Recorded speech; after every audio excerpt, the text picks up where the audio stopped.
How to use pull ahead at Dropoff in Waymo. Hi everyone, I'm here to assist you today without any delay. Let's jump right in.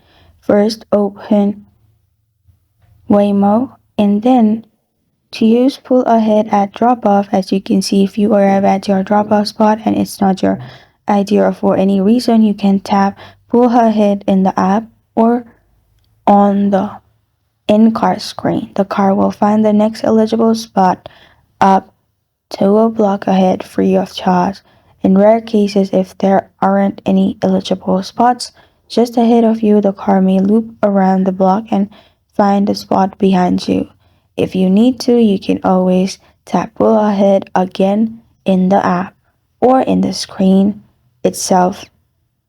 This is how to use pull ahead at Dropoff in Waymo.